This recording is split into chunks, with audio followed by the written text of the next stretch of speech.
Sí, hoy vamos a nuestra penúltima sesión, ya finalizando estos temas de finanzas internacionales, mercados financieros y todo esto que hemos tenido esta batería en todo este proceso de este curso. Hoy vamos a ver, vamos a iniciar a ver el último tema que es similar a lo de los swap, tiene que ver con coberturas igual. Pero antes quisiera que escucháramos a Fernando, que tiene una experiencia respecto al tema anterior que vimos. Parece que muy como decimos nosotros a colación le llegó ahí una información y quisiera escuchar sobre qué más obtuvo Fernando. Hola, sí, se lo pasé a mis compañeros por WhatsApp que tenemos, de que me llegaron, hay una propuesta de swap, pero no me aclara, y mandé a preguntar y no llegaron. Para la semana que viene voy a tener la junta. Ajá. Un banco que se encarga, es un banco muy importante acá en México, se encarga de normalmente cambio de divisas, o sea, muy enfocado en temas de empresas con comercio internacional y todo eso. Y aprovechando la crisis que se hizo por la renuncia del que equivale a ministro de Economía de México, que es el secretario de Hacienda, lanzaron un producto de swap especial para reducir la incertidumbre. Entonces, pero no sé más, o sea, eso es lo que me mandaron en el correo y no sé mucho más porque la semana que viene los veo, pero sí que funciona y aparte jugando con la incertidumbre hablaron exactamente como de swaps, ¿no? Oh, mire qué interesante. Ah, pues mire qué bueno, ya aprender en la viva práctica, como quien dice, lo que hemos estado hablando es bien importante. Y sí, pues se ve que están bien enfocados porque aprovechando las situaciones que hemos hablado, que cualquier situación que se presente en el país afecta mucho en lo que es las finanzas internacionales y entonces en este caso, qué interesante está ver qué ofrecen, ¿verdad? Y cómo tratan eso, de esas transacciones. Yo creo que su producto que más van a vender es el seguro de tipo de cambio, ¿no? Por el dólar, para que no se vaya mucho el dólar. Sí, Pero me sorprendió que pongan swap dentro de eso, ofreciéndole una empresa pyme como la mía, ¿no? O sea, no está hablando de una gran empresa que siempre tienen eso, sino una pequeña, mediana empresa que ya le ofrezcan swaps. Por lo menos nunca había visto en el mercado mexicano tanta complejidad en la herramienta. pues habría que ver, ¿verdad? Y ¿qué habrá pasado para que el ministro renunciara y qué impacto tan fuerte tiene esa situación en las finanzas, ¿verdad? Y en la economía del país, porque imagínense la devaluación del peso, ¿no? Sí, al final parece que no fue nada mayor y el peso volvió al mismo valor de antes, pero es nada más la incertidumbre, ¿no? El momento, así es, del momento. Ah, pues mire, especulación tal vez. Poco, bueno, habrán vendido algún producto a gente asustada, ¿no? O sea, Sí. eso probablemente habrán comprado algo. Sí, justamente este tipo de instrumentos de eso se trata. Cuando hay incertidumbre implícita, ¿verdad? Entonces tratan de ofrecer ese tipo de productos para que la gente entonces diga, voy por mi cobertura, voy a asegurarme de que por lo menos mi dinero no va a sufrir devaluación, sino que voy a ponerlo en una moneda dura y eso es lo que hacen con este tipo de herramientas o de instrumentos. Entonces, justamente de eso vamos a hablar hoy, pero ahora respecto a los contratos forward, que si bien es cierto, son similares a los swap, pero esto tiene que ver igual cuando hay incertidumbre.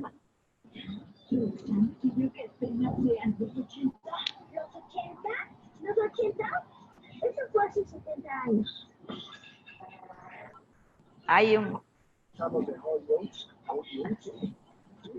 o sea, parece que hay un aparato ahí que nos está haciendo ruido.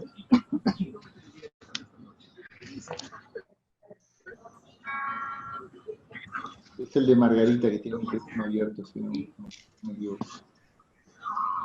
Margarita, cierra tu micrófono, porfa. Allá. Doctora, ¿puedo hacer un comentario antes de iniciar la clase? Sí, sí, diga, adelante. Ok, es que es en torno al comentario de ahorita de la situación que estamos viviendo en México. Sí, Sí, más que incertidumbre, por ahí les acabo de enviar a los compañeros un WhatsApp, donde es una información que publica Banxico, donde habla de una ligera recesión. ah, Yo creo que cuando hablamos de recesión, prácticamente ya no es una incertidumbre. ni es algo tan Seguramente ya lo temporal, estaremos viviendo. ¿Sí? probablemente. Y entonces yo creo que ahí ya no estamos hablando de incertidumbre, sino ya estamos hablando en términos más definidos como una ligera recesión, ¿sí? La cual se da ahí, si no mal recuerdo, hablan de los 2 primeros trimestres y lo relacionan con el Producto Interno Bruto, ¿sí? Y Oh, ese Producto Interno Bruto ha sido modificado gracias a las especulaciones de Trump, ¿no? Con las cuestiones de impuestos arancelarios al producto mexicano, ajá, ajá. ¿sí? Entonces, de ahí, y además la cuestión desde de la renuncia del secretario de Hacienda, ¿no? Que son cuestiones seguramente políticas, que a los compañeros por ahí que lo tengan y tengan la oportunidad de leerlo. Ajá. Ese era mi comentario, doctora. Ah, muy bien, José. Interesante. Ahí va en cuenta también, como lo que usted dice, la política y bueno, hasta la inmigración, ¿verdad? Que ya no hayan que hacer con tanto centroamericano por allá y todo eso, pues influye. Y ahorita pues están aprovechando todo eso, de seguro que todo influye ahí. Pues bien, vamos entonces a dar inicio a lo que es esta nueva herramienta que son contratos de cobertura. Son acuerdos privados entre un vendedor y un comprador, igual que como hablábamos de los swap, pero nada más que ahora se trata de que el vendedor se obliga a entregar a un comprador en una fecha especificada algún activo que pueden ser productos como café, trigo, oro, cualquier tipo de producto, o un activo financiero, que en este caso es el tema que nos va a ocupar ahora, que es que tenga que ver con tipos de cambio o divisa o tasas de interés, igual que como hablábamos en los swap.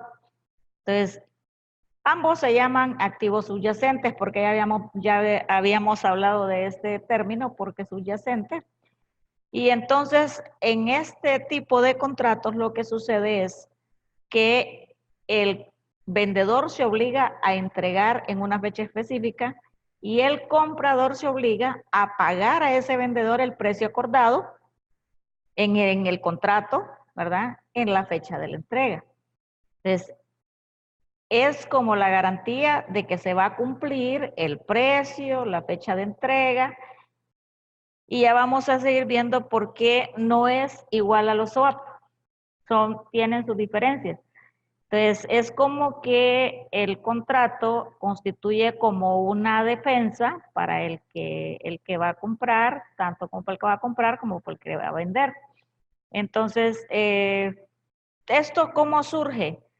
Pues a raíz de que se vienen las tasas de interés flotantes, dos tipos de cambio fluctuantes o flotantes, entonces aparecen en el mercado estos contratos forward, principalmente aparecieron para divisas. Ahí empieza a surgir este tipo de herramientas. Entonces, más que todo, para administrar, como siempre hemos estado hablando, los riesgos, ¿verdad? Y ya sabemos que hay dos riesgos importantes que son los que las empresas enfrentan y son los hablando en este aspecto de los mercados internacionales, y son los de los tipos de cambio y las tasas de interés, ¿verdad? Y entonces vamos a entender ahora con esta herramienta los propósitos de cobertura que esto tiene, porque además de procesos de cobertura está también, no se queda atrás la especulación y el arbitraje. Y vamos a empezar hablando sobre el primer tipo de forward, que es el de las divisas.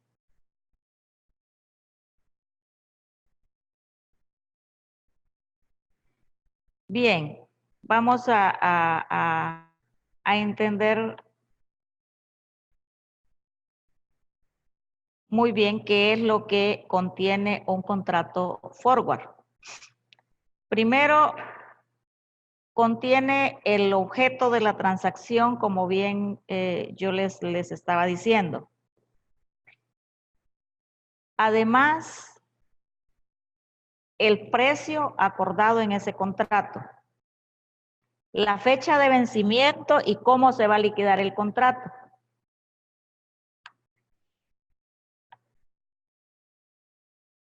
Estos contratos tienen que tener mucha claridad para los firmantes, más que todo cuando se refieren a productos, y cuando se refieren a productos tiene que ver con el lugar de la entrega, con la calidad, el peso, lo que tiene que ver con ese producto, el pago contra entrega, ya sea en forma de física o de carta de crédito o de transferencia, ¿verdad?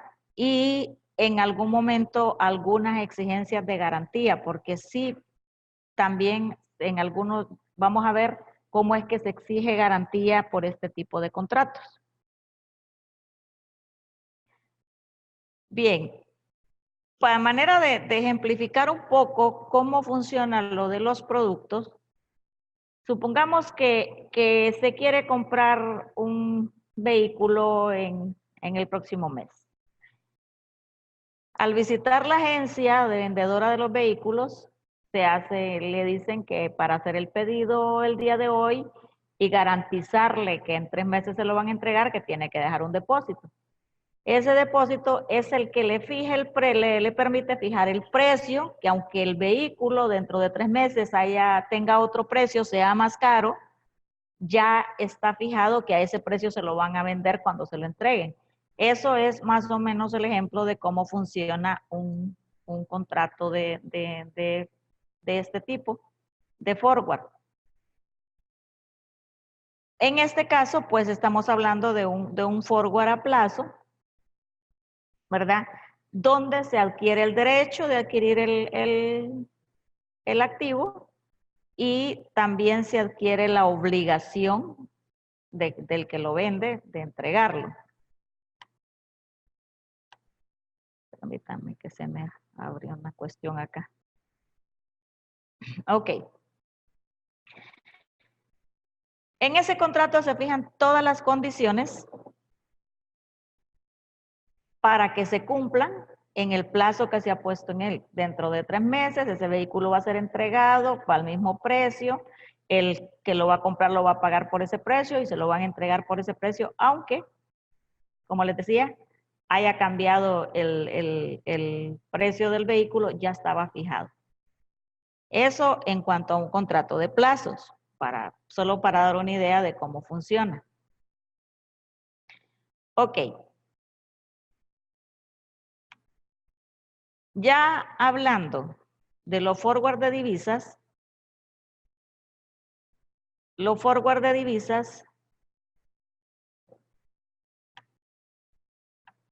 son ya los contratos destinados a la compra o venta de monedas extranjeras, como bien lo entendemos.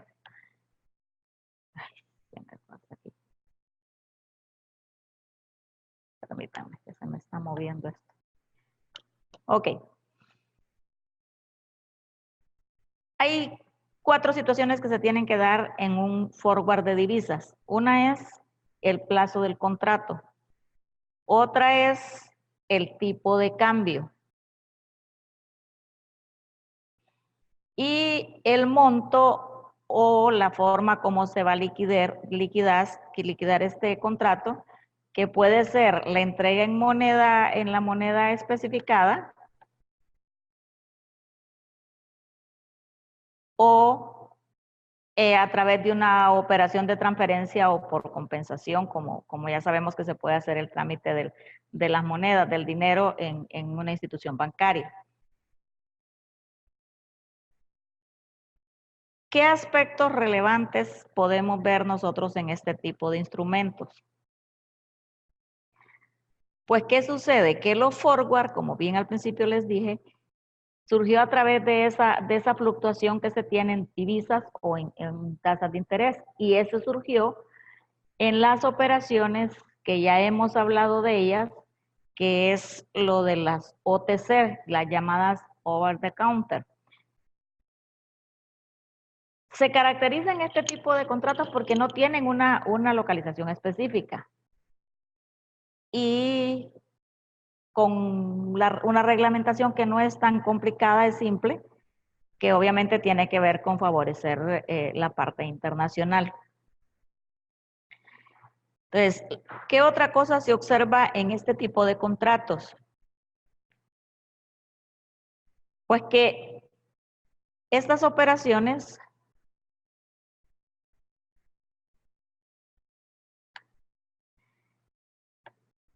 quien compra un contrato forward asume una posición de la larga, pero quien la vende tiene una posición corta. Ya vamos a ver por qué esto. Entonces, este tipo de contratos se rigen por la palabra del operador. El operador es una institución, que vamos a ver que es una institución bancaria. Normalmente son transacciones que se empiezan o vía teléfono, ahora pues vía la tecnología que tenemos será vía correos electrónicos, hasta formalizar la operación. Entonces, esto tiene que ver con agentes que participan en este mercado forward. Esos agentes son los arbitradores, los hedgers, los especuladores.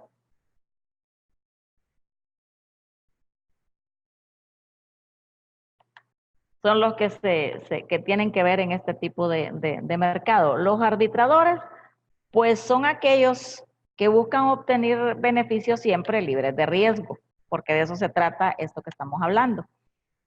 Entonces, ellos lo que hacen es que aprovechan las diferencias que hay en las cotizaciones interbancarias de lo que hemos estado hablando o de las tasas de interés en un momento dado en los países. Entonces, utilizan los contratos forward con el fin únicamente de eliminar el riesgo del tipo de cambio o de cuando se trata de transferencias de fondos entre países. ¿Qué son los hedgers? Pues estos sí también son agentes, pero estos tienen una posición abierta al riesgo. Y ellos buscan cubrir sus riesgos mediante el uso de este tipo de contratos. Ya sea de compra o de venta, ¿verdad? Según el riesgo que estén ellos, que estén presentando en ese momento. Los especuladores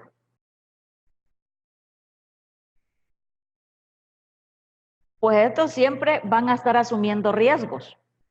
Asumen posiciones de riesgo de cualquier manera porque van apostando a ganar o a perder. Ellos tienen un rol muy importante en lo que es los mercados forward porque están dispuestos siempre a obtener un beneficio. Ese es el objetivo que llevan. Ellos quieren anticiparse de manera correcta al comportamiento futuro de los tipos de cambio o de las tasas de interés.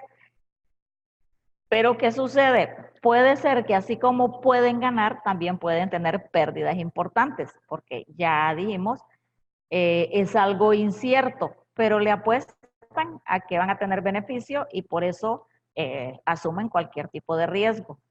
Lo hacen para eso, hacen la compra de estos contratos de forward. Entonces, esos tres tipos de agentes son los que se dan en esto que es los mercados de forward.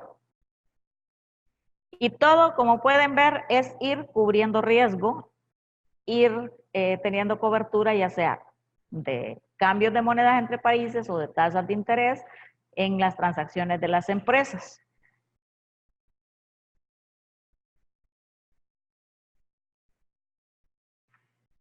¿Qué características vamos a observar en los contratos forward? Pues parecido a lo que son los swap, estos son contratos que todas las condiciones, como ya les había dicho al principio, quedan por escrito en el contrato de acuerdo a la negociación que se esté haciendo al momento que se firma.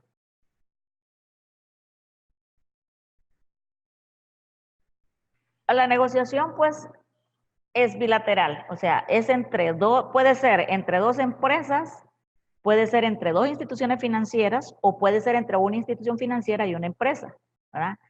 Entonces, de acuerdo al tamaño de la operación, pues se fija el contrato, ya sea de tipo de cambio y el vencimiento del mismo. Una característica de esto es que en el momento de la firma del contrato no hay flujo de dinero. Solo es el pacto de que se va a comprar o se va a recibir en una fecha determinada el valor establecido o al precio establecido.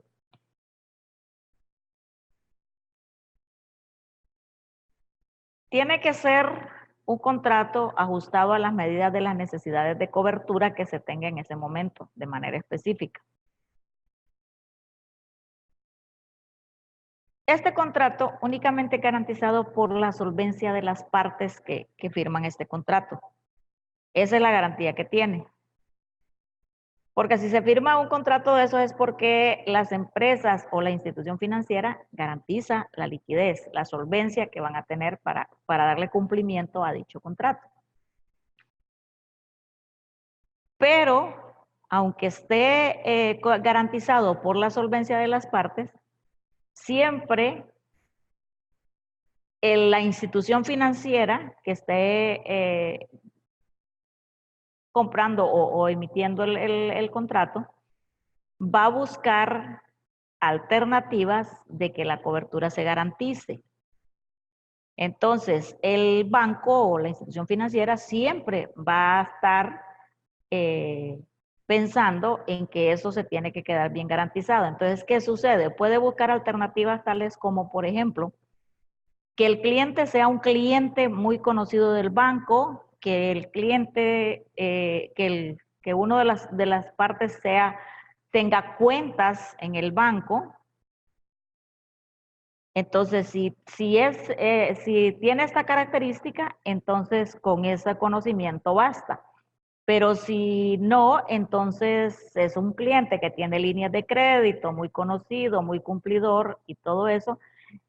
Entonces, perdón, con una buena reputación que tenga ese cliente, se puede dar la firma de un forward. Pero si no se cumple ninguna de esas dos situaciones, entonces el banco puede exigir garantías y una garantía podría ser que exija un porcentaje de un depósito que quede garantizando la cobertura de este tipo de forward. Siempre la institución que esté involucrada en eso va a exigir una garantía para cubrir por lo menos un porcentaje del valor del contrato. En lo que yo estaba leyendo dice que donde se da mucho estas situaciones, que cuando se dan estas transacciones con firmas de contrato forward, es en China, donde dice que cualquier empresa siempre está obligada a tener una cuenta de banco o si no, a depositar una cantidad como garantía de ese forward. Entonces, allá es de cualquier manera, tiene que tener garantía, según lo que yo estaba leyendo. Entonces, siempre esto lo que va buscando es tener una cobertura segura o perfecta.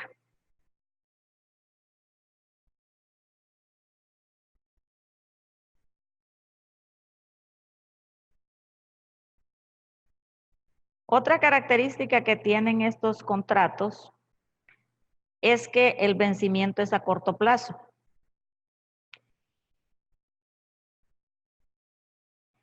Ah, la otra es que es un mercado totalmente flexible, no estandarizado.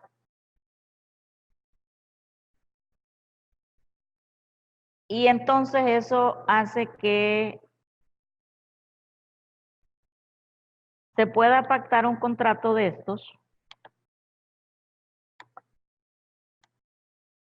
del tamaño que se desee para la cobertura. Entonces, toda la información es privada, ¿verdad?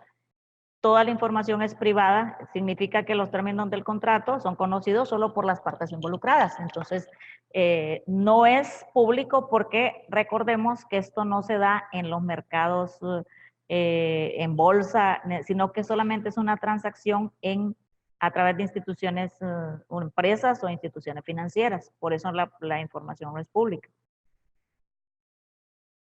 Pues se dice que es un mercado de poca liquidez, porque pues obviamente solo se depende del comprador y el vendedor, ¿verdad? Y no, aquí no entra el mercado secundario en esto que estamos hablando de estos contratos. O sea, no es que un forward se puede revender, no.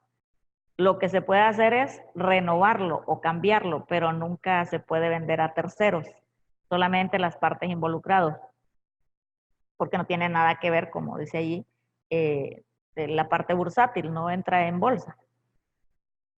Y siempre pues se utilizan brokers o dealers, ¿verdad? Y las principales monedas que se cotizan en términos de dólares estadounidenses. Cualquier tipo de moneda siempre se van a cotizar en términos de dólares, ¿verdad?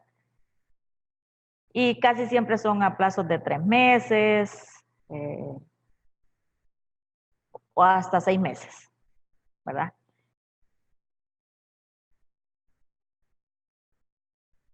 Bien, como cualquier otro tipo de estas herramientas de cobertura, pues igual hay ventajas y hay desventajas.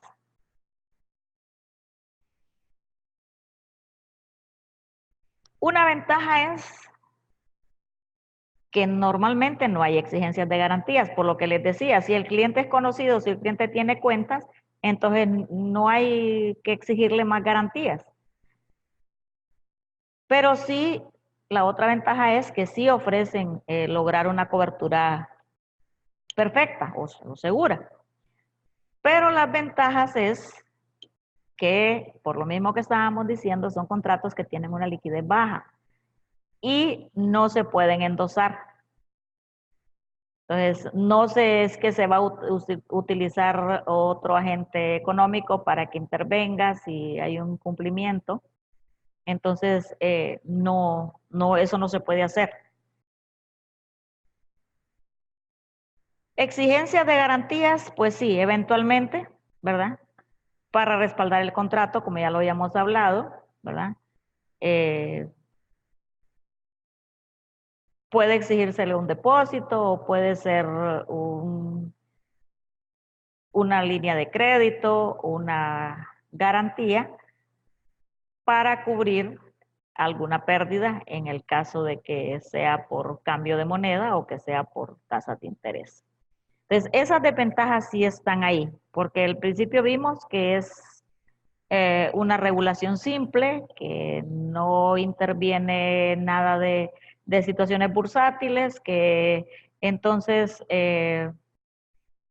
eso sí tiene como desventaja.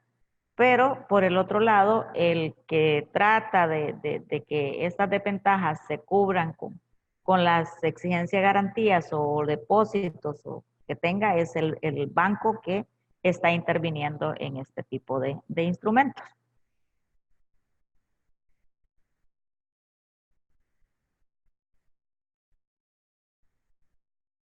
Bien, ¿qué riesgos es lo que tiene un contrato forward? Pues hay un riesgo de crédito de incumplimiento del contrato. Este puede ser de que resulte del hecho de que una de las partes no cumpla con la obligación que se ha pactado en el contrato. tal vez porque el mercado evolucionó de una manera desfavorable a lo que se esperaba. Entonces, a veces lo que pasa allí es que tratan de cambiar el contrato y hacerlo nuevamente con los nuevos tipos de cambio o las nuevas tasas de interés. Entonces, se hace un nuevo forward si no hay cumplimiento. Un riesgo de iliquidez del contrato. Perdón que salió repetida en la diapositiva el riesgo de crédito. Es riesgo de liquidez del contrato. Ese riesgo tiene que ver con la imposibilidad de que cada parte contratante transfiera los derechos y obligaciones a lo estipulado a un tercero. O sea, que diga, yo ya no sigo, pero ahora vamos a cambiar el forward, pero lo vamos a hacer con otra, o sea, se hace una liquidación y hacen un nuevo forward, pero ya con intervención de otra empresa que ya no es el contratante primero. Eso es pero eso se da nada más porque no haya liquidez. Pero de nuevo les decía al principio, siempre la institución financiera va a buscar la manera de que esa liquidez quede cubierta con alguna garantía. Entonces, por eso es que estos contratos se consideran que son ilíquidos, porque puede darse esa situación, ¿verdad? Entonces, ¿cómo es que se da esto? ¿O qué costo tiene un contrato forward? Pues no hay pagos de comisiones, no hay pagos de primas, como en los swap, que había una comisión inicial que se pagaba y eso era lo que hacía la Cámara de Compensación, estar liquidando para garantizar la cobertura. En el caso de los forward no implican ningún pago de primas y comisiones como las transacciones de pago inmediato. Entonces, ¿cómo es que los bancos obtienen ganancias entonces por este tipo de forward? Pues por el diferencial que puede darse entre los precios de compra y venta del forward. Entonces, al final, los participantes en este tipo de contratos no conocen cuál es el costo que tiene esto, porque el costo es lo que el banco o la institución financiera va a ganar por los diferenciales de cambio que pueda tener al momento del pago de un contrato de estos. Entonces, los bancos al final son los que actúan como compradores y vendedores. Entonces, ellos cotizan las tasas, en donde va todo incluido, y no revelan cuánto es lo que la otra contraparte paga, si es que existe. Entonces, eso es lo que se da como costo, por eso dice que los contrapartes no se dan cuenta cuánto es el costo de mantener este tipo de contratos.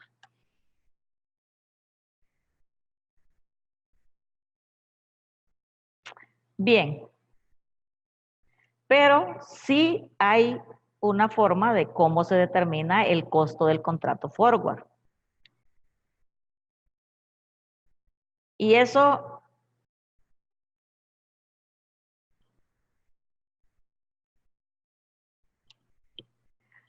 involucra a lo que tiene que ver la oferta y la demanda. Esto tiene que ver con las expectativas que se tienen del precio de un activo en una fecha de vencimiento del contrato. Entonces, el proceso de cómo se determina el precio pasa por hacer los cálculos con respecto a los diferenciales en los tipos de cambio, si se trata de divisas, que es lo que estamos hablando. Y entonces, la institución financiera es la que se encarga de hacer todo ese cálculo. Si se trata de productos, va a incluir en ese costo, en ese precio de lo que el precio que se va a fijar en el contrato, a eso nos estamos refiriendo. Entonces incluye los costos de almacenaje, seguros, transporte y todo lo que tenga que ver con eso. Y si son activos financieros, entonces hay una cotización con los tipos de cambio que se puedan dar y hacen los cambios de las monedas y así fijan el precio que se va a poner en el contrato de lo que se está asegurando como cobertura. Entonces, creo que tengo un ejemplo acá, de una compañía francesa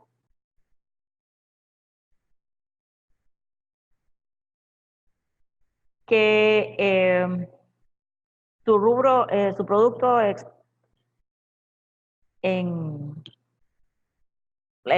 firmar un acuerdo de estos,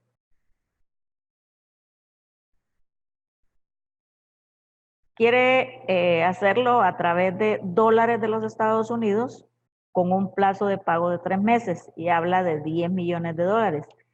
Entonces,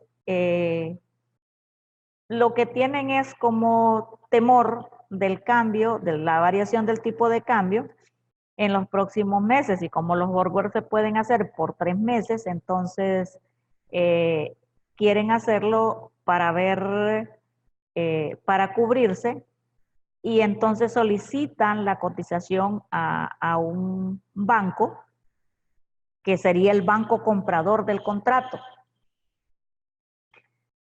¿Cómo hace el banco para cubrirse? ¿Qué es lo que hace para poner el precio en ese contrato para cubrirse? Entonces ya vamos a ver. Aquí tenemos, perdón, aquí tenemos las tasas de interés en euros, dos tipos de tasas de interés. Están en el rango entre 3.60 y 3.70 anual. Pero el tipo de cambio del euro en relación al dólar está a 0.78, 18 o a 0.7821. Son los rangos de cambio que hay. Igual las tasas de interés en dólares. Entonces, ¿qué es lo que el banco hace para hacer la cotización del precio que se le va a poner a ese contrato? Entre esos rangos de tasas de interés y los tipos de cambio, el banco le entrega una cotización. Primeramente, el banco hace el cambio que en dólares, dice, tomando una posición larga, el banco hace eso a través de una posición larga de los 10 millones de dólares. ¿Y cómo el banco se va a cubrir haciendo eso? Pues el banco se supone que va a recibir al vencimiento los 10 millones y los va a convertir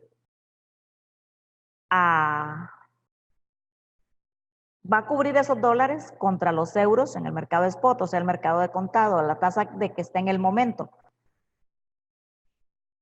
Pero el banco no tiene los dólares en ese momento. Solo está tratando de hacer la cotización. Entonces, miren lo que pasa. Para el banco garantizar esa cobertura de esos 10 millones de dólares, el banco los pide prestados y lo va a pedir prestado a una tasa de interés anual de 4.35. Pero no exactamente tiene que pedir los 10 millones, porque se supone que cuando el banco reciba el pago, va a recibir los 10 millones exactos. Entonces, el banco tiene que determinar un monto que va a solicitar prestado para que cuando llegue el vencimiento del forward exactamente tenga que ver, sea la cantidad que tenga que pueda reembolsar en dólares a la empresa francesa. Entonces, sigue el banco haciendo transacciones para llegar a eso. El banco tiene que hacer como calcular el valor presente de esos 360 días, de esos 3 meses, y calcula al día de hoy los 10 millones, cuánto te representan en dólares al día de hoy, antes de que llegue la fecha de que va a llegar a la cobertura.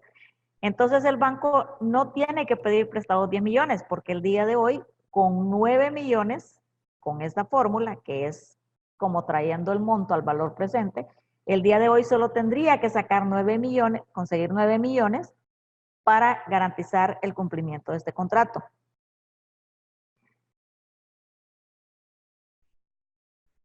Entonces, cuando ya tiene ese valor, el banco los puede vender. Una pregunta, doctora. Euros, perdón. Una pregunta. Diga. ¿Por qué lo dividen me imagino que los 90 son los 3 meses, y lo dividen entre 360, ¿qué sería diarios, el año? Diarios, 360 días sí.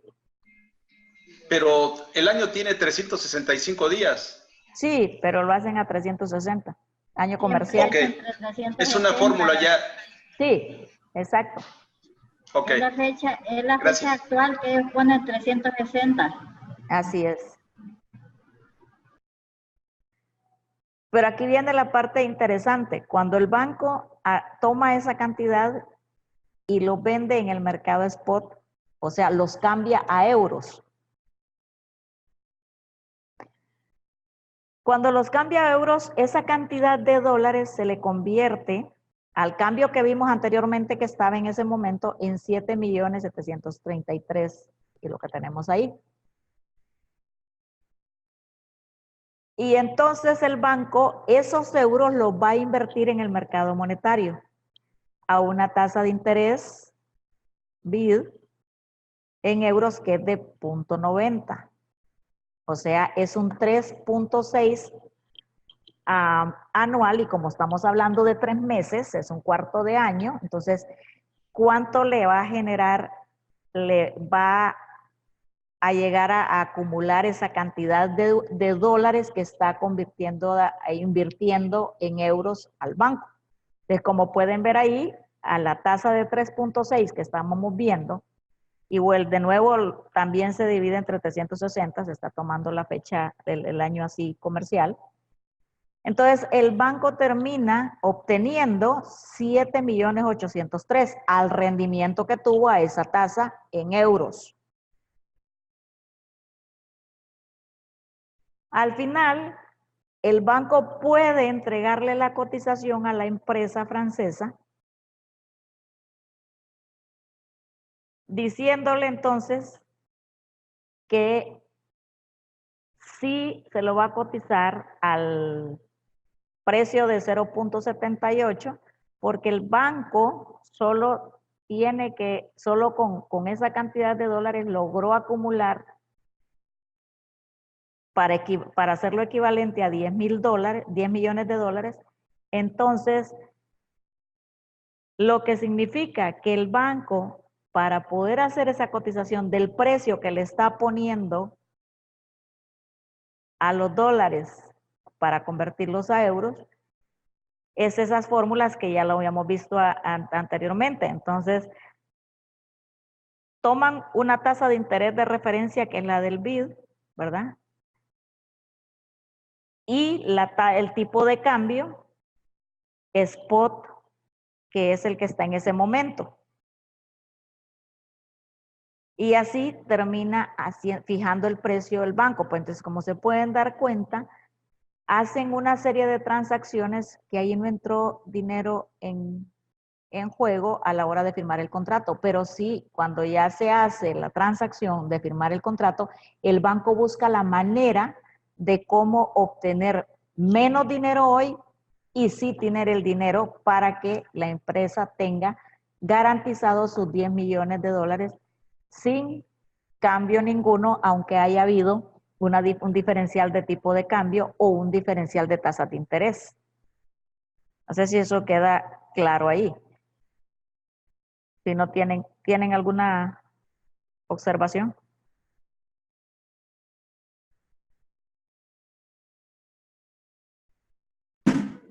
Doctora, yo me quedé en la anterior.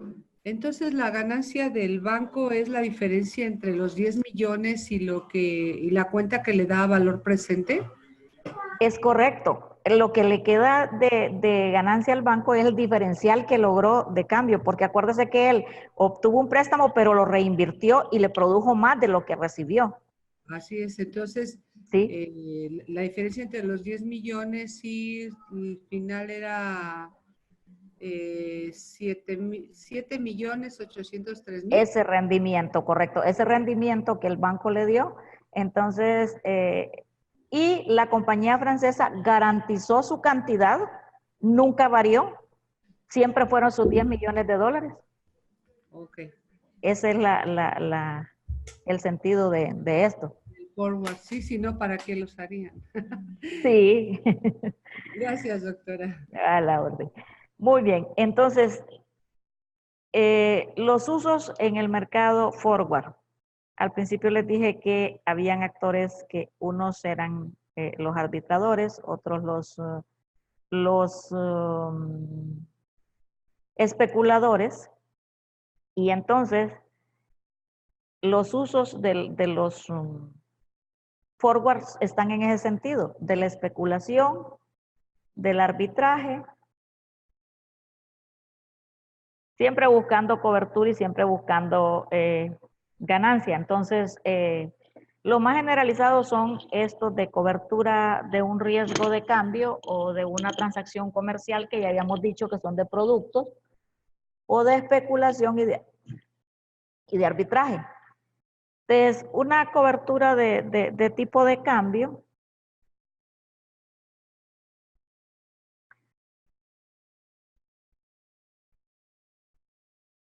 en el libro se muestra este ejemplo que dice que Avon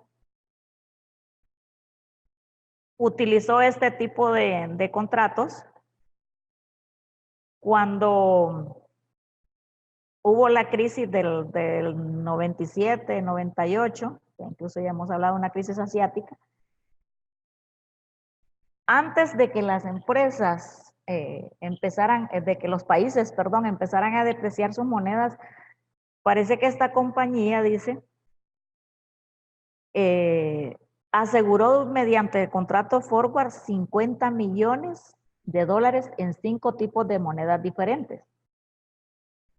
Hasta llegó a tenerlos hasta por 15 meses garantizados, me imagino, mientras pasaba la situación de la crisis, ellos garantizaron esa cantidad de dinero durante esa crisis. Ese es un ejemplo que lo pone el libro de Barbero. Resulta interesante ver cómo esa compañía logró tener fijos esos 50 millones de dólares, pero con diferentes tipos de cambio. Ahora, ¿qué tiene que ver con esto de la especulación?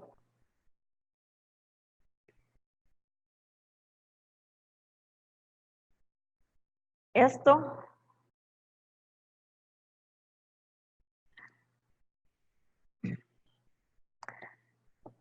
pues es un mercado atractivo, ¿sí? Para los que se dedican a esto de la especulación, para andar buscando a través de correr esos riesgos, obtener más ganancia. Entonces, la especulación solamente es el diferencial que van a ganar si el factor de cambio se vuelve favorable o las tasas de interés bajan. Entonces, se produce cuando, justamente cuando el especulador cree que, pues, que en una fecha futura, el precio o el tipo de cambio actual o de contado que se llama, vaya a bajar. Entonces, eso hace pues, que le apuesten a comprar este tipo de contratos para poder cambiarlo en el momento que esté favorable y tener una ganancia. Igual pasa con lo de las tasas de interés, que eso lo vamos a ver después. Ahorita solo estamos hablando de los tipos de cambio. Entonces,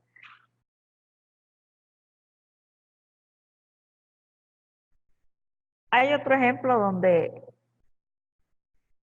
de este tipo de mercados de forward, de un especulador que solamente compra $135,000 australianos mediante un contrato forward a 6 meses.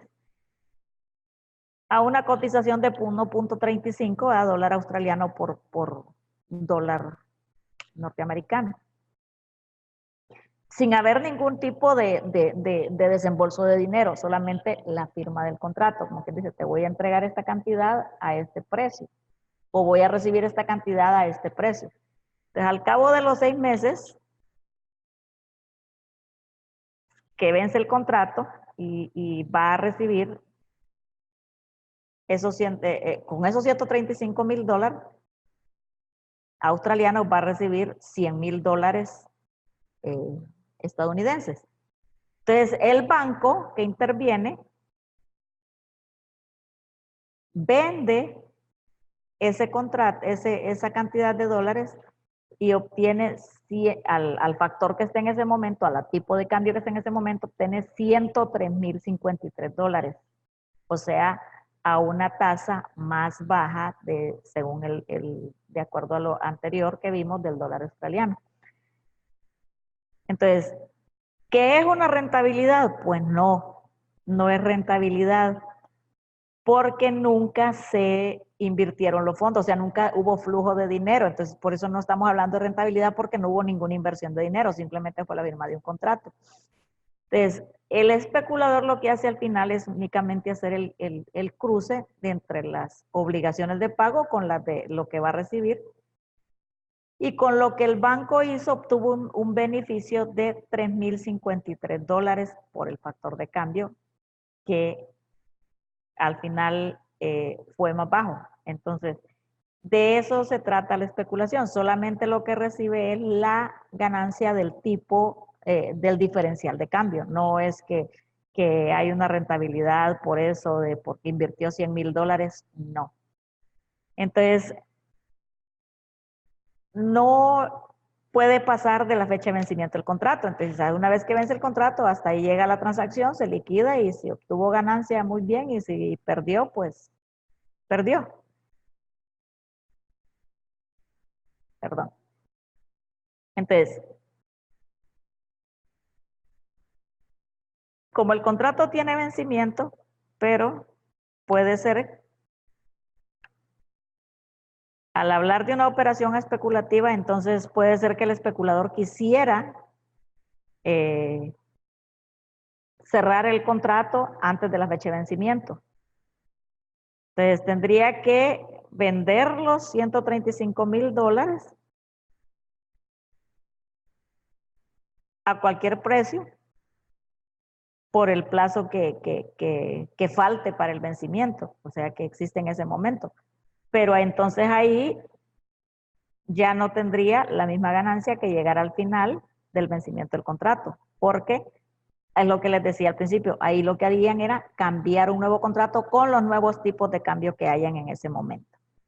Entonces no va a tener la misma ganancia que quisiera tener como especulador.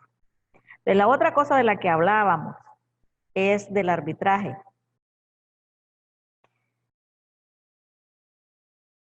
El arbitraje, se me traba,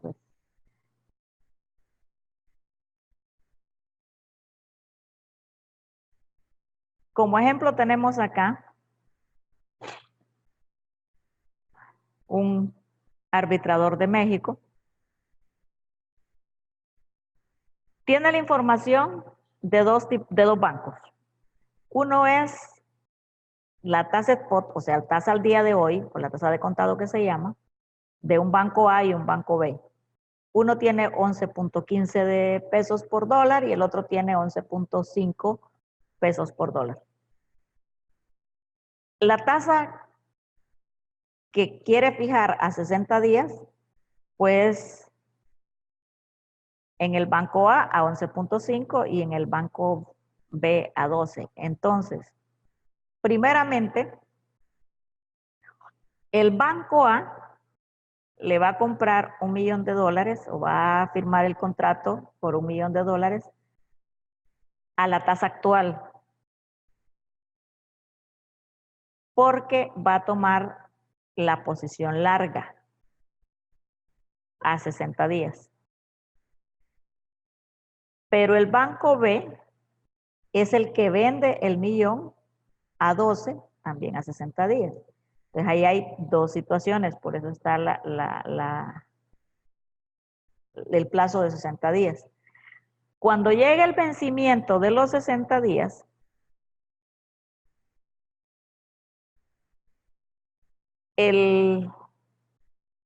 la compra al banco A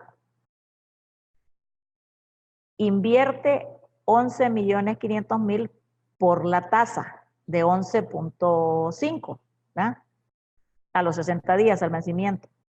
Y el banco B obtiene 12 millones por el cambio que tenía a los 60 días de 12.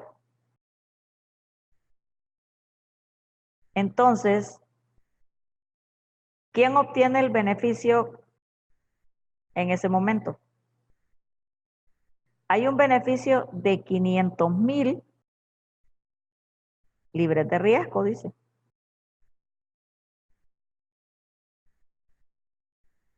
Y entonces, estos arbitradores,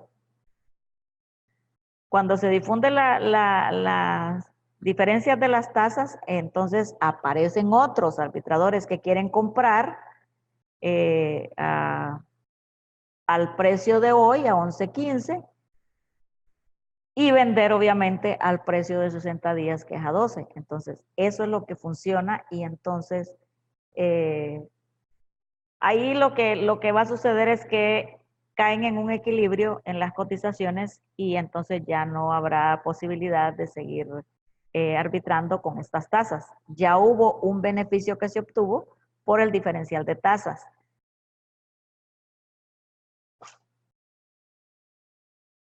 Aquí viene lo que les hablaba de la renovación de los contratos a un nuevo plazo.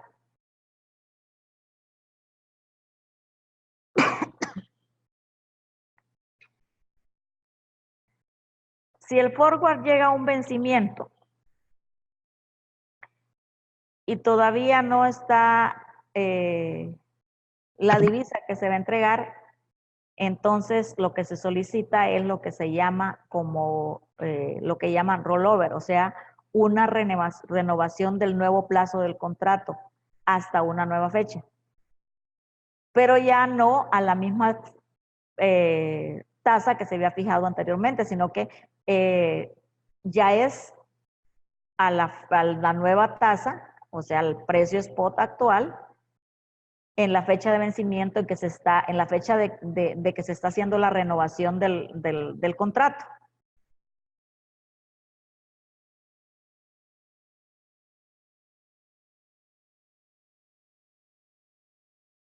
Lo que sucede aquí es que entonces el banco debe liquidar ese contrato a la fecha de vencimiento inicial, del que estaba firmado anteriormente, y entonces ahí termina ese, inicia uno nuevo, pero no se hace la liquidación como hubiese sido la fecha de vencimiento, sino que no se espera qué tasa es ni nada, sino que hace nuevamente como que se renueve el contrato. ¿Hasta aquí tienen alguna observación, alguna pregunta?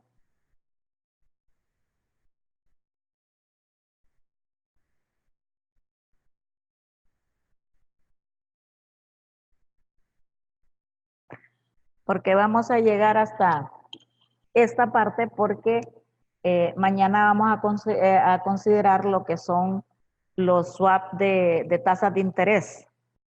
Perdón, los forward de tasas de interés. Entonces, no sé si tienen algún comentario hasta este momento de... Yo, Margarita. Diga, Margarita, un gusto. Hola, buenas noches. Buenas noches. Estaba viendo lo del forward de especulación.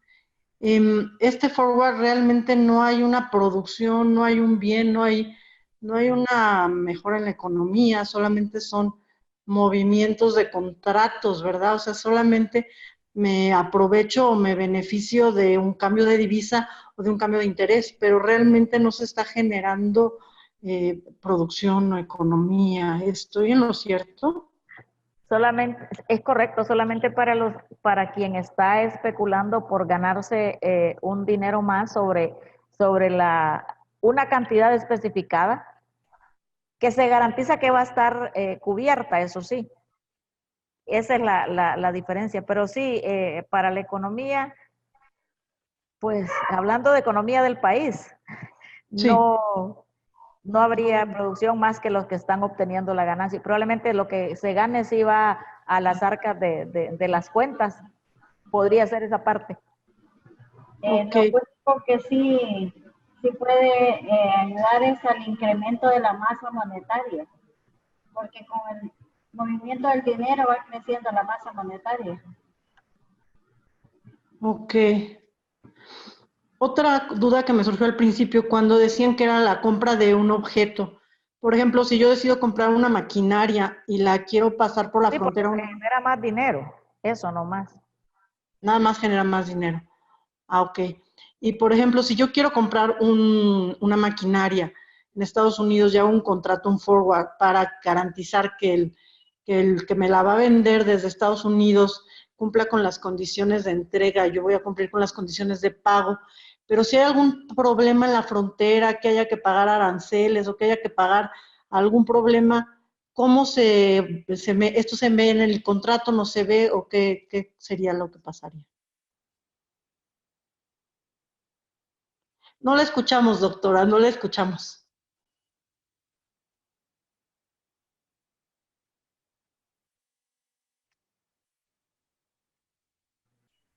Sí, por eso hablábamos al principio que es un contrato, sí, pero que cuando hacen la cotización del precio incluyen todos esos aspectos.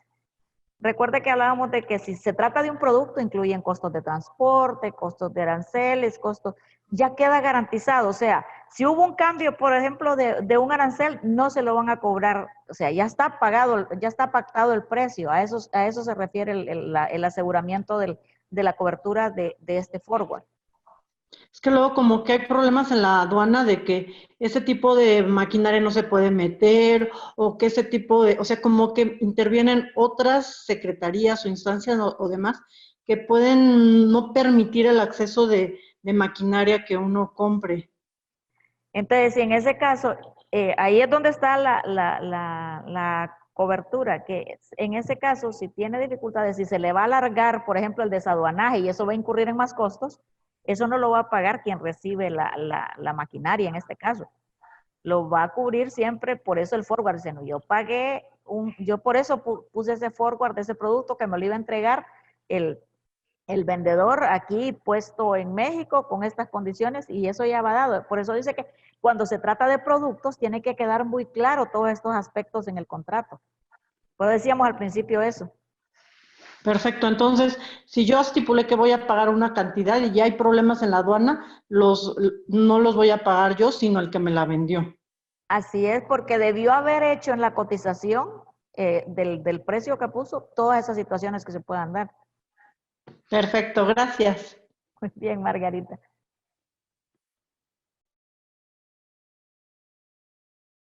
¿Alguien más tiene algún comentario de esto? Doctora. A ver, Laura. Y después Laura. José, que levantó su mano. En el caso del rollover de estos contratos forward, como dice que no se pueden endosar, o sea, que no se pueden transferir. Y aquí habla de una nueva fecha y de una diferencia del precio fijado en el forward al inicio y al final cuando vence la fecha. Esto es algo así como una prórroga, porque es intransferible, ¿no? El documento, el contrato. Ajá. Sí, según la literatura consultada dice que se hace un nuevo contrato. Y entonces es como un nuevo contrato. Alargan el plazo, pero es un nuevo contrato. Empezar nuevamente con la tasa, podríamos decir que está al día de hoy hasta la fecha que va a volver a vencer. O sea, otros 3 meses, por ejemplo, si le ponemos a 3 meses. Nuevo, totalmente. Pero ahí ya es una diferencia de intereses, ¿verdad? Correcto. Para aclarar un poquito de ese tema, hablé la vez pasada, donde hay cancelación. Es cancelación de un contrato y empieza uno nuevo, como explicó la doctora Exilia hace un rato. Pero el anterior queda como cancelado y empieza un nuevo contrato.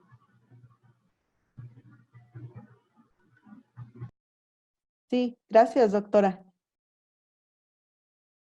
Doctora, yo tengo una duda. Por ejemplo, este tipo de contratos, pues sí implican un riesgo, porque decía usted que se comercializan en OTC, no hay una empresa bursátil que se haga responsable, ¿no? Está libre. Entonces, lo que suceda, no hay nadie que responda por nuestra inversión o algo así. Por ejemplo, en México, previo a las elecciones de Trump, de Estados Unidos, más bien, de Estados Unidos, el dólar se fue hasta 22 pesos aquí en México. Para algunos desafortunados que teníamos que salir y compramos dólares a ese precio y no lo gastamos todo, nos quedamos con dólares carísimos y entonces estamos esperando el momento en que por lo menos vuelva a estar al mismo precio, pero pues para nada, ¿no? Entonces, yo puedo hacer un contrato de estos y con la incertidumbre que hay en México, híjole, puedo decir, ok, ahorita está barato, hago mi contrato, bla, bla, bla, y después ahorita vienen nuevas elecciones y vuelve a subir el dólar y entonces ahí el único que gana es el banco, creo, ¿no? Creo, no sé. No le escuchamos, doctora. Sí, le decía, entonces sí, pasa eso y imagínense ustedes ahí. Si viera nosotros aquí, ya estamos llegando a 25 lempiras el dólar. Aquí ya no hay, aquí se nos hacen más lempiras, pero lempiras devaluados que el poder adquisitivo no compra nada. Entonces pasa eso y entonces por eso es que es mejor guardarlos en dólares. Va a haber un momento en que va a subir y en el caso de ustedes se tienen que hacer más pesos, ¿verdad? Se nos decían los doctores la vez pasada, los que nos vienen a dar clase acá, el doctorado de acá, decía, me gusta que me paguen en Honduras, porque nos pagan en dólares y aquí se nos hacen bastantes pesos. Cada vez nos aumenta el sueldo, decía, nos aumentan el sueldo de lo de Honduras. Pero es por eso, pero este tipo de contrato, eso es lo que le garantiza, que usted lo fija a una tasa. Lo fija a una tasa y por eso es que no son a muy largo plazo. Recuerde que normalmente son a 3 meses, 6 meses. Por eso. Sí, lo máximo que puede llegar es a 1 año y entonces por eso es que se fijan a ese corto plazo, porque puede ser que en el momento que se vence el contrato pudo irle bien y entonces lo convierte, pero para mí que cuando la moneda está así fluctuante, entonces hay que dejarlos en la moneda más fuerte, que en este caso sería el dólar. Pero en el caso en donde no tengamos esta incertidumbre o esta especulación, correcto, porque allí los pronósticos eran de que iba a subir más del precio al que nosotros lo compramos, ¿no? ¿Y cuál? Para nada, dio el bajón de más de 4 pesos y se quedó uno con sus dólares carísimos y sí, no ha vuelto a subir a ese precio. Pues habrá que seguir esperando entonces. Pues yo creo, pero más bien sería para economías más estables que correcto, que las que tenemos los mercados emergentes, ¿no? Las economías emergentes. Exacto, sí, sí. Sí. Gracias, doctor. Bueno, Víctor. Tengo una pregunta. Aquí en Cuernavaca es usual que hay casas muy lujosas y caras y en las revistas que ofrecen todos esos negocios de finca de raíz ponen los precios en dólares. ese tipo de negociación sería parecidos a los forwards. Es decir, se hace el negocio en dólares y se da un anticipo y el pago a 2 o 3 meses y se cerró. ¿Es algo No, parecido? ¿No? no, Víctor, eso es que a raíz de lo que Silvia estaba diciendo, los vendedores de esas constructoras se quieren cubrir de vender su propiedad en una moneda dura. Y eso mismo hacen aquí también. Aquí ponen los precios en dólares. Y entonces, ¿qué pasa cuando usted compra una propiedad de ese tipo y usted compró en dólares el precio de su casa? Póngale $300,000. Y cuando usted está pagando las cuotas, usted no las está pagando en dólares, porque usted está generando pesos en este caso. Cada vez que la moneda se evalúe, usted va a pagar más pesos por esa casa. Si usted no genera los dólares. Si genera dólares, pues qué bien. Pero si no lo genera, no, porque le va a estar aumentando el valor en la moneda de curso legal del país. Muchas Exacto. gracias. Gracias. Muy bien.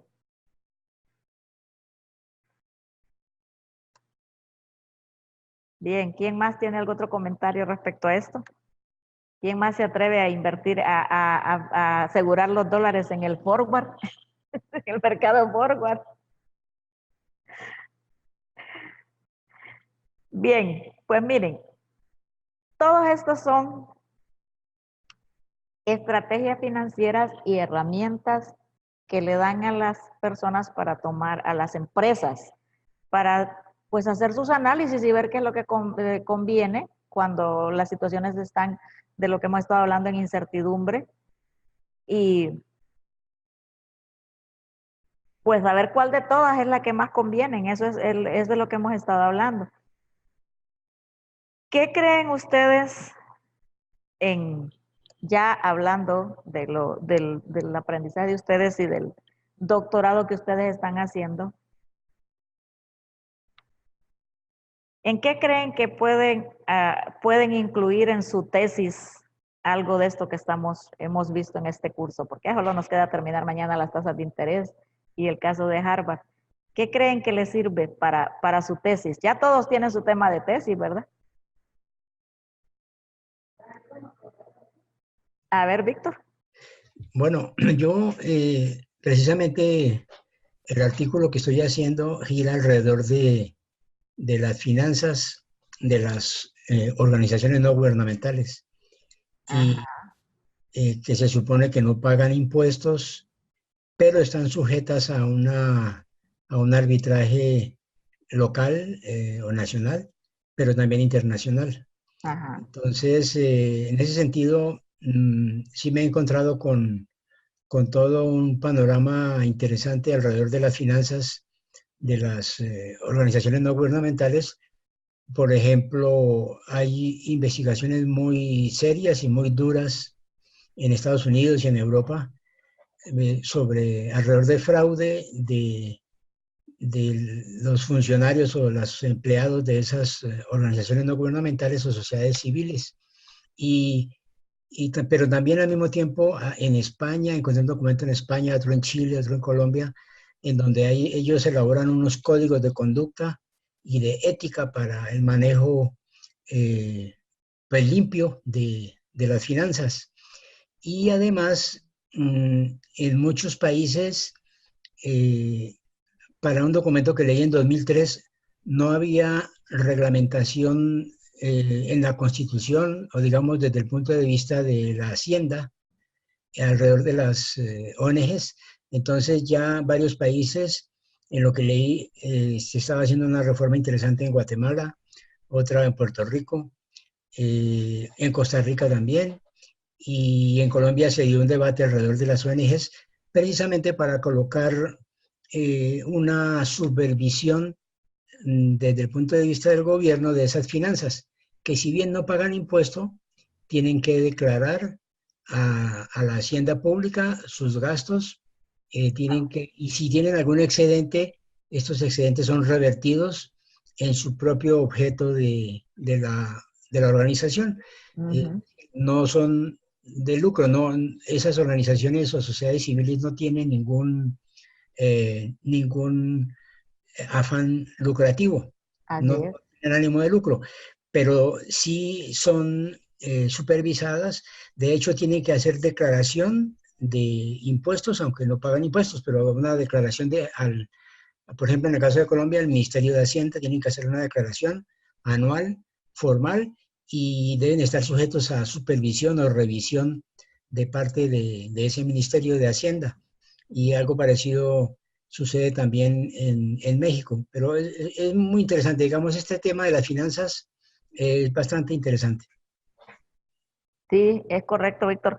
Recuerde que sus tesis tienen que tener un entorno en cualquier ámbito. Acuérdense que estamos en un doctorado en administración, ¿verdad? Entonces, todos ustedes van a hacer un marco teórico y van a ver un entorno alrededor de su tema que tiene que ver con estas cosas. Y lo que Víctor decía de las ONG, sí, bueno, acá en Honduras, bueno, aquí las crean de maletín también, ¿verdad? Para desviar.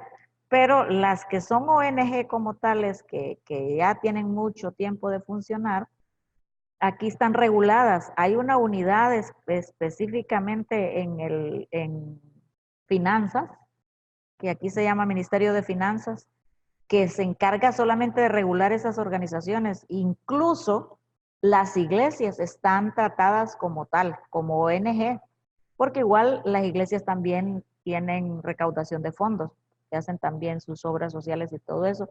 Igual las iglesias tienen que tener personería jurídica, tienen que tener todos los informes financieros, hay que estarlos presentando a esa unidad del Ministerio de Finanzas que se encarga de regular todo eso.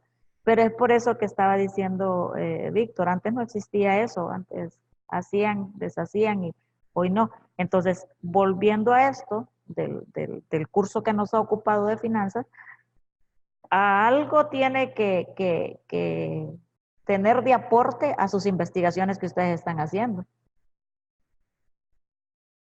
Por ejemplo, ahí puede agregar la administración de estos instrumentos financieros en las empresas.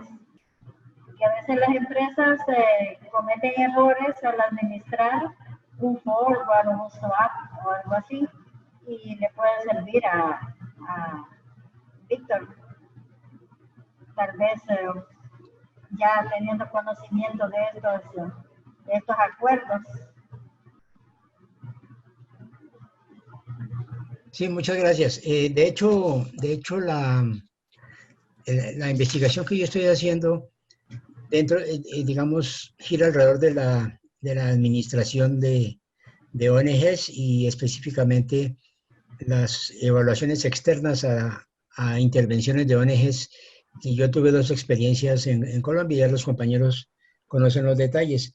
Entonces, en las 2 que yo estuve como parte de un equipo de evaluación externa, nosotros incluimos un contador o un auditor que se rige por una sociedad internacional de auditorías, precisamente de ONGs. Entonces, es muy interesante que esta materia me sirve bastante en el sentido de poderle dar forma o seguimiento a la parte financiera de estas organizaciones no gubernamentales. Digamos, hay muchos elementos para amarrarlas y no permitir que hagan un uso político o para mejorar la imagen de algún personaje, o que hagan un uso fraudulento en los fondos para aparentemente invertir en propiedades que benefician a zonas pobres y son para beneficio de algunas personas, o pagarse viajes, o declarar cosas inexistentes, o lo que decía la doctora de ONG de maletín.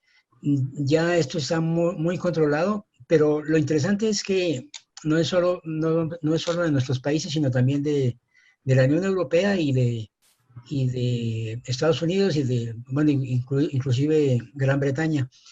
Hay un escándalo histórico por ejemplo, Oxfam. Hubo escándalos financieros gravísimos de miles de dólares, casi millones de dólares, y eso todavía hay una investigación en curso en Estados Unidos hacia 2 fundaciones de estas. de repente esas ONG se ponen a hacer arbitrajes o a especular y no deberían, ¿verdad?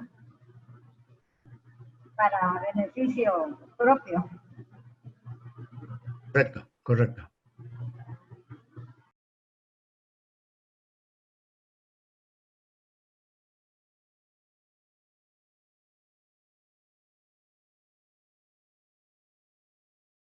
No se escucha, doctora.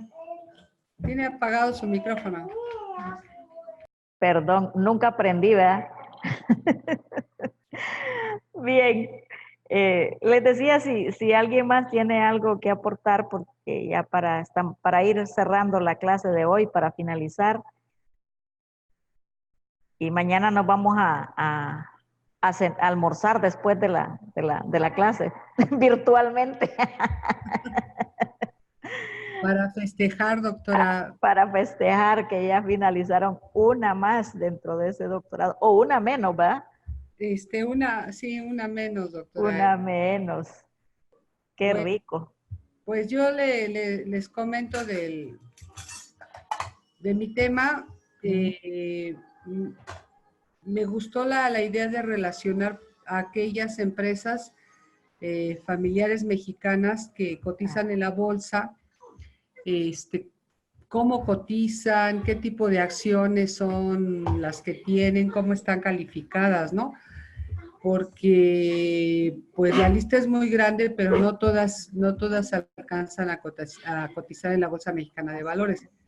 Eso me interesó, aunque estoy buscando quién de ellas pudo haber hecho uso de uno de los instrumentos que hemos visto en la clase.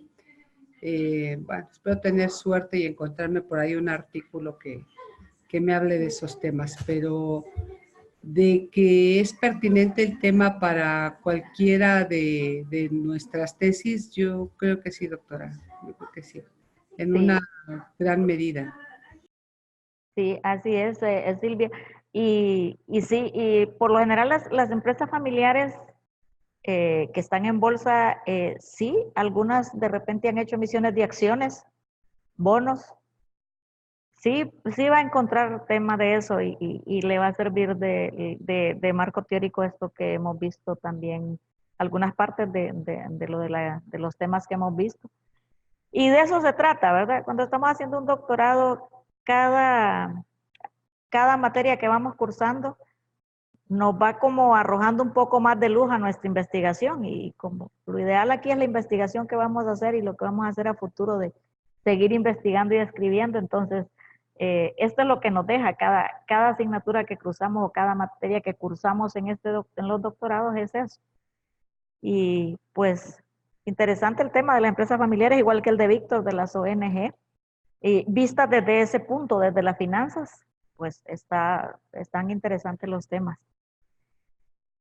Pues bien, si no tienen algún otro comentario los demás compañeros. Yo, comentario para Silvia. Bueno. Yo creo que es muy interesante para empresas familiares el comprar maquinaria usada, a lo mejor de países como Estados Unidos, porque ellas las pueden utilizar aquí en México con gran utilidad, ¿no? En tener gran utilidad aquí en México. Entonces, yo pienso que hacer forwards y han de hacer contratos para este tipo de compras. Yo creo que puedes encontrar mucho.